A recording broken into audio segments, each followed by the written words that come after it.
So hello everyone, अभी हम लोग हैं क्लास 10th केमिस्ट्री का चैप्टर 1 जो कि हमारा केमिकल रिएक्शन एंड इक्वेशन। इसके पहले हमने इस चैप्टर से पार्ट 1 में कैरेक्टरिस्टिक्स ऑफ केमिकल रिएक्शंस और पार्ट 2 वीडियो में how to balance a chemical equations को सीखा था। इस वीडियो में जो कि हमारा पार्ट 3 होगा, टाइप्स ऑफ केमिकल रिएक्शंस में कॉम्बिनेशन रिएक्शंस और डीकम्पोजिशन रिएक्शंस को देखेंगे। तो चलिए वीडियो को शुरू करते हैं।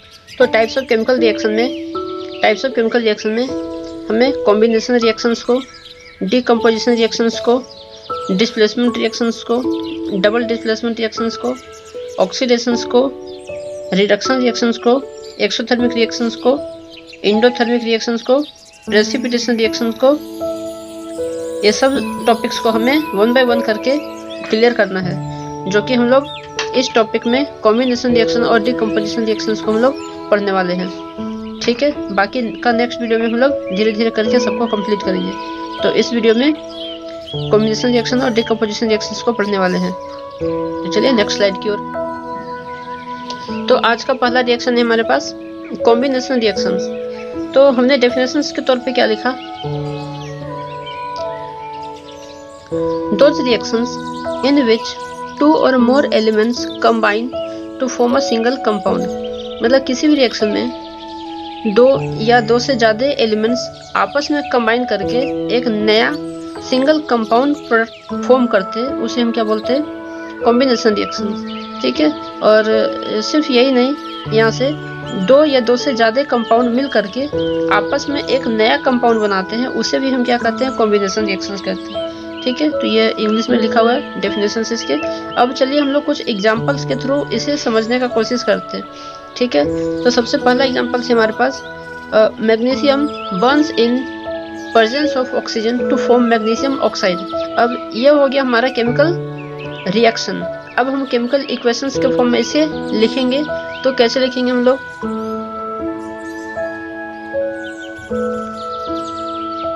एग्जाम्पल Mg प्लस O2 क्या बनाएगा, MgO। और अब हम इसे यदि हम बैलेंस करना चाहें तो बैलेंस करने के लिए हमें यहाँ पे क्या लगाना होगा, 2, और यहाँ भी हमें क्या लगाना होगा, 2। अब ये जाकर के पूरी तरह से बैलेंस हो चुका है। और अगर आपने बैलेंसिंग इक्वेशंस का क्वेश्चंस नहीं देखा तो आप जाकर के हमारे पार्ट 2 वाले वीडियो में इसको देख सकते हैं, इसको सीख सकते हैं कि कैसे बड़े बड़े इक्वेशंस को बैलेंस किया जाता है। ठीक है, अब इसका हम दूसरा एग्जांपल लेते हैं। जब हाइड्रोजन को ऑक्सीजन के प्रेजेंस में बर्न किया जाता है तब बनता है हमारे पास पानी। तो उस रिएक्शंस को हम लोग देखते हैं। ठीक है, तो H2 लिखेंगे प्लस O2, इसे हम जब बर्न किए तो क्या बना हमारे पास, H2O। यहाँ भी हम 2 लिखेंगे बैलेंस करने के लिए। ठीक है, और 2 ऑक्सीजन हो गया हमारे पास, तो हाइड्रोजन यहाँ 4 हो गया, तो यहाँ भी हाइड्रोजन को 4 कर देंगे। तो ये एक इक्वेशन हो गया हमारे पास। ठीक है, एक एग्जांपल हो गया। अब एक आध 2 एग्जांपल और देखते हैं।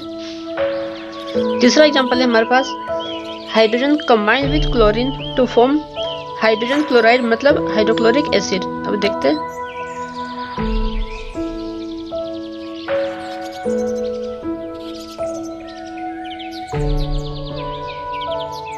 तो ये कुछ एग्जांपल्स था हमारे पास जिसमें एलिमेंट कंबाइन होकर के कंपाउंड बना रहा था। जैसे ये जिस तरह से हमारे पास पहले डेफिनेशन में दिया गया था, उस डेफिनेशन के अकॉर्डिंग ये 3 एग्जांपल था। अब हम देखते हैं इस डेफिनेशन के अकॉर्डिंग किस टाइप का एग्जांपल है हमारे पास। ठीक है, तो इस डेफिनेशन के अकॉर्डिंग हमारे पास एक एग्जांपल है, कैल्शियम ऑक्साइड को जब वाटर में डाला जाता है। ठीक है, कैल्शियम ऑक्साइड को जब वाटर में डाला जाता है। ठीक है, तो ये हमारे पास हो गया 2 कंपाउंड, और ये दोनों मिल करके बनाएगा क्या, कैल्शियम हाइड्रोक्साइड, कैल्शियम हाइड्रोक्साइड। ठीक है, तो देखिए ये भी एक कंपाउंड है, ये भी एक कंपाउंड है, ये दोनों कंपाउंड मिल करके एक सिंगल कंपाउंड को फॉर्म किया। इसे ही हम कहते हैं कॉम्बिनेशन रिएक्शन। अब इसमें इस रिएक्शंस को हम लोग बोलते हैं क्विक लाइम, और ये तो वाटर है। ठीक है, और इसे हम लोग बोलते हैं स्लैक्ट लाइम। लाइम। इसे हम लोग क्या बोलते हैं, स्लैक लाइम, और इसे बोलते हैं हम लोग क्विक लाइम। तो ये प्रोडक्ट फॉर्म करता है हमारा, ये भी हमारा एक कॉम्बिनेशन रिएक्शन का एग्जाम्पल है। ठीक है, तो इस रिएक्शन से अब हम लोग एक लास्ट और आखिरी एग्जाम्पल्स को देखेंगे जो कि बहुत ज़्यादा इंपॉर्टेंस रखता है अपने आप में। ठीक है, तो इससे पहले हमने क्या किया था, एक रिएक्शन देखा था जिसमें क्विक लाइम के साथ वाटर को रिएक्ट कराया और ये बन गया था हमारे पास स्लैक लाइम। ठीक है, अब ये हम लोग के घर में इसका इस्तेमाल होता है, वाटर की पेंटिंग के लिए इसका इस्तेमाल होता है, जिसमें हम लोग पानी डालने के बाद ये बहुत ज़्यादा हीट प्रोड्यूस करने लगता है। ठीक है, तो उसके बाद हमारे पास ये बन जाता है, कैल्शियम हाइड्रोक्साइड बन जाता है, और इसी को हम लोग दीवार में पेंट के तौर पे लगाते हैं। ठीक है, तो जैसे ही इसे हम लोग दीवार पे लगाते हैं तो ये क्या करता है कि एटमॉस्फेयर में जो CO2 प्रेजेंट है उस CO2 से रिएक्ट करके कैल्शियम कार्बोनेट का फॉर्मेशन कर देता है। कैल्शियम कार्बोनेट बन जाता है, ये बहुत ही हार्ड हो जाता है। ठीक है, उसके अलावा जो इसमें पानी मौजूद होता है वो पानी वेपर बन के उड़ना शुरू हो जाता है। ठीक है, तो इस तरह से ये जो है ये बहुत ज़्यादा इम्पोर्टेंट हो जाता है हमारे लिए ये रिएक्शंस, और इस रिएक्शन से हॉट क्वेश्चंस भी बन करके आते हैं। और आपको बता दूं कि जैसे ही ये चैप्टर्स खत्म होगा तो हम लोग इससे रिलेटेड बहुत सारे हॉट क्वेश्चंस को करने वाले हैं जो कि एग्जाम के बेसिस पे होगा। ठीक है, तो अब हम लोग बढ़ते हैं आगे, हमारा नेक्स्ट जो कि है डीकम्पोजिशन रिएक्शंस को, उसको देखते हैं। तो हमारा अगला रिएक्शन है डीकम्पोजिशन रिएक्शन। ये डीकम्पोजिशन रिएक्शन जस्ट अपोजिट होता है कॉम्बिनेशन रिएक्शंस का। तो इसमें हमने डेफिनेशन में क्या लिखा है, those reaction in which a compound splits. इसमें क्या होता है कि जो कंपाउंड होता है वो टूटता है 2 और मोर सिंपलर सब्सटेंसेस में, मतलब एक कंपाउंड 2 या 2 से अधिक एलिमेंट्स में टूट जाता है, उसी को हम लोग क्या बोलते हैं, डीकम्पोजिशन रिएक्शन। ठीक है, तो डीकम्पोज होने के लिए इसके पास, किसी भी कंपाउंड के पास 3 तरीके होते हैं, मतलब कोई भी कंपाउंड 3 तरीकों से डिकम्पोज होता है। तो पहला हमारे पास क्या, थर्मल डिकम्पोजिशन। ठीक है, दूसरा क्या है, इलेक्ट्रोलाइटिक डिकम्पोजिशन, तीसरा है फोटोलाइटिक डिकम्पोजिशन। तीनों में क्या क्या है देखिए, थर्मल डिकम्पोजिशन में हम लोग हीट सप्लाई करेंगे तब जाकर के कोई कंपाउंड टूटेगा। ठीक है, इलेक्ट्रोलाइटिक डिकम्पोजिशन में हम लोग इलेक्ट्रिसिटी अप्लाई करेंगे तब जाकर के कोई कंपाउंड टूटेगा और जो है न्यू सब्सटेंस फॉर्म करेगा। और फोटोलाइटिक में हम लोग सनलाइट अप्लाई करेंगे, सनलाइट के प्रेजेंस में वो डिकम्पोज होगा। तो ये 3 तरह का हमारा डीकम्पोजिशन रिएक्शंस होता है और इससे भी क्वेश्चंस आता है। ठीक है, तो अब 1 बाय 1 करके हम लोग थर्मल डीकम्पोजिशन, इलेक्ट्रोलाइटिक और फोटोलाइटिक डीकम्पोजिशंस को देखेंगे। तो थर्मल डीकम्पोजिशन में सबसे पहला एग्जांपल है हमारे पास, जब कैल्शियम कार्बोनेट को यानी कि लाइमस्टोन को जब हीट किया जाता है तब ये टूट जाता है कैल्शियम ऑक्साइड में, और साथ में कार्बन डाइऑक्साइड जो है वो गैस बन करके उड़ जाता है। ठीक है, तो अब इसे हम इक्वेशंस के फॉर्म में हम लोग लिखते हैं। ठीक है, तो हमने क्या बोला, कैल्शियम कार्बोनेट, कैल्शियम कार्बोनेट जो कि हमारा सॉलिड फॉर्म में होगा। ठीक है, जब इसे हम लोग हीट करेंगे, जब इसे हम लोग हीट करेंगे, ठीक है, ये हीट का सिंबल होता है, जब हम लोग इसे हीट करेंगे, ठीक है, तब ये क्या होगा, डिकम्पोज होना शुरू होगा, और डिकम्पोज होकर के क्या बनाएगा, कैल्शियम ऑक्साइड। ये भी हमारा सॉलिड फॉर्म में प्रेजेंट होगा। ठीक है, और साथ में CO2 गैस बन करके उड़ जाएगा। ठीक है, ये क्या होगा, गैस बन करके उड़ जाएगा। ठीक है, तो ये थर्मल डिकम्पोजिशन का पहला एग्जाम्पल था। ठीक है, इसके बाद हम लोग एक और एग्जाम्पल को देखते हैं। हमारा दूसरा एग्जाम्पल है, जब हम पोटेशियम क्लोरेट को हीट करते हैं in the presence of a catalyst जिसका नाम है मैग्नीज डाइऑक्साइड। ठीक है, तब वो क्या होता है, डिकम्पोज होता है, और डिकम्पोज होने के बाद पोटेशियम क्लोराइड बनाता है और साथ में ऑक्सीजन गैस बनता है। ठीक है, अब इस रिएक्शन को हम लोग लिखते हैं। ठीक है,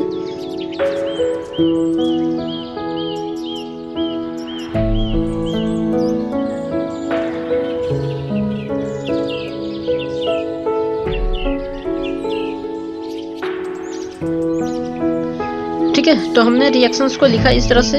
ठीक है, क्या बताया था हमने कि पोटेशियम क्लोरेट को, ये क्या हमारा पोटेशियम क्लोरेट, ये लिख लेंगे नाम, पोटेशियम क्लोरेट को जब हम लोग मैग्नीज डाइऑक्साइड के प्रेजेंस में हीट करते हैं, ठीक है, तो ये डिकम्पोज होता है, और डिकम्पोज होकर के क्या बनाता है, पोटेशियम क्लोराइड और साथ में ऑक्सीजन गैस बाहर निकल जाता है। ठीक है, अब हम लोग तीसरा एग्जाम्पल लेते हैं।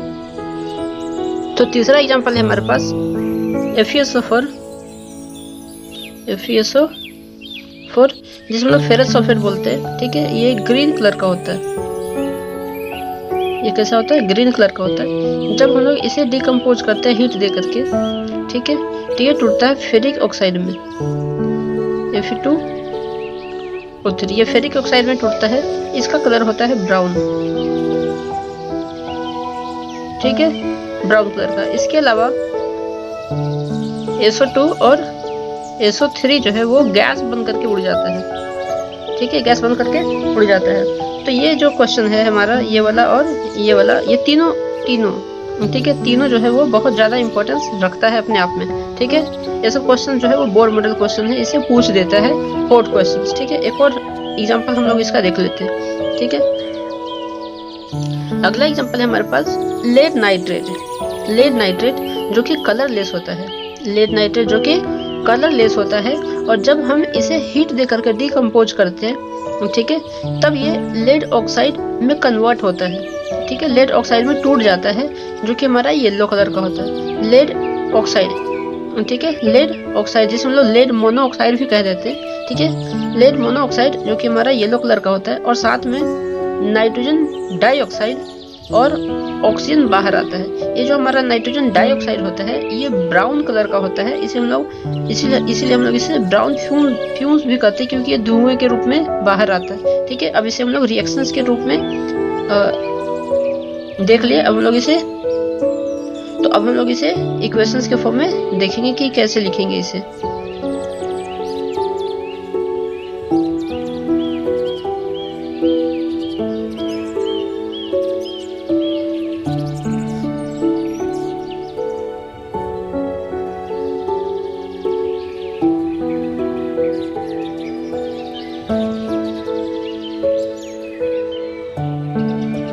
तो इस तरह से हमने इक्वेशंस के फॉर्म में इसे लिख लिया। ठीक है, इससे भी हॉट क्वेश्चंस आते हैं। लेड नाइट्रेट जो कि हमारा कलरलेस होता है, ठीक है, जो कि हमारा कलरलेस होता है। ठीक है, और जब ये डिकम्पोज होता है तो हमारा येलो कलर का लेड मोनोऑक्साइड या लेड ऑक्साइड बनता है। ठीक है, और साथ में कुछ ब्राउन कलर का फ्यूम्स बाहर आता है, जिसे हम लोग ब्राउन फ्यूम्स भी कहते हैं, नाइट्रोजन डाइऑक्साइड का, और साथ में ऑक्सीजन बाहर आता है। ठीक है, तो ये था हमारा थर्मल डिकम्पोजिशन का 4 एग्जांपल्स। अब हम लोग देखते हैं इलेक्ट्रोलाइटिक डिकम्पोजिशन का कुछ एग्जांपल्स के थ्रू उसको समझने का कोशिश करते हैं। ठीक है, चलिए। तो इलेक्ट्रोलाइटिक डिकम्पोजिशन क्या होता है? वैसा डिकम्पोजिशन जो इलेक्ट्रिसिटी को अप्लाई करने के बाद डिकम्पोज होता है, उसे हम लोग इलेक्ट्रोलाइटिक डिकम्पोजिशन कहते हैं। ठीक है, तो इसमें हमारे पास सबसे पहला जो एग्जांपल है वो है वाटर। ठीक है, वाटर। जब हम वाटर में इलेक्ट्रिसिटी अप्लाई करते हैं, ठीक है, तब ये टूटता है H2 और O2 में। ये दोनों गैस बाहर निकल जाता है हमारा। ठीक है, तो ये हमारा इलेक्ट्रोलाइटिक डिकम्पोजिशन का पहला एग्जांपल हो गया। तो अगर हमें वाटर को डिकम्पोज करना हो तो हमें क्या करना पड़ेगा? इसे इलेक्ट्रिसिटी अप्लाई करना पड़ेगा। ठीक है, इसे क्या करना पड़ेगा? इलेक्ट्रिसिटी अप्लाई करना पड़ेगा। ठीक है, दूसरा एग्जांपल है हमारे पास NaCl। ठीक है, NaCl में भी जब हम लोग इलेक्ट्रिसिटी को अप्लाई करेंगे तो ये टूटेगा। हमारा सोडियम और क्लोरीन दोनों जो है वो अलग हो जाएगा। ठीक है, ये क्लोरीन हमारा गैस बन, ये भी गैस है, ये भी गैस है, तो ये नहीं लिखते फिलहाल इसको। ठीक है, तो ये हमारा क्या है? ये हमारा सोडियम और क्लोरीन ये दोनों जो है वो अलग हो जाएगा। सोडियम और क्लोरीन दोनों जो अलग हो जाएगा। इसे बैलेंस करेंगे तो यहाँ पे 2 लिखना होगा और यहाँ भी हमें 2 लिखना होगा।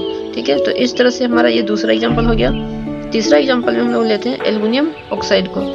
ठीक है, अच्छा एक और चीज, ये सब जो हम लोग ले रहे हैं ये सब हमें किस फॉर्म में होना चाहिए? ये सब हमें लिक्विड फॉर्म में होना चाहिए। ठीक है, तीसरा हमारे पास Al2O3। ठीक है, एल्युमिनियम ऑक्साइड, ये भी किस फॉर्म में होना चाहिए? ये भी मोल्टेड फॉर्म में होना चाहिए, लिक्विड फॉर्म में होना चाहिए। ठीक है, इसमें से हम जब इलेक्ट्रिसिटी को अप्लाई करेंगे तब ये किस में टूटेगा? एल्युमिनियम में, और प्लस शून्य में प्लस ऑक्सीजन में। तो इसे जब हम बैलेंस करेंगे तो यहाँ पे 3 लिखना होगा और यहाँ पे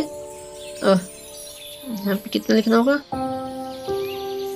ये हमारा 4 होगा और ये हमारा 3 होगा और इधर भी हमारा 2 होगा।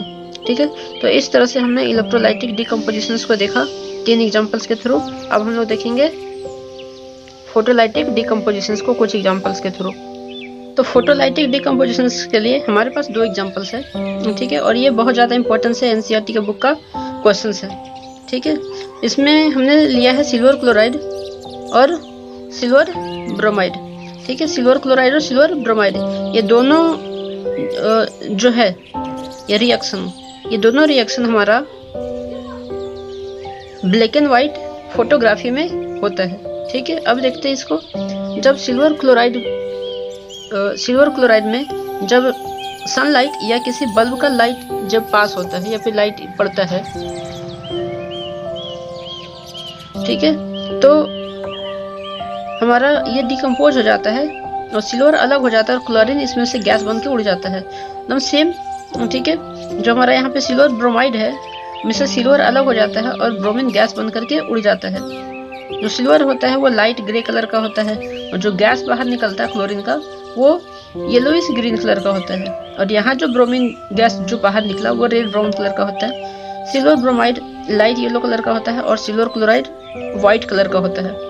ठीक है, तो इस तरह से हमने तीनों रिएक्शंस को देखा।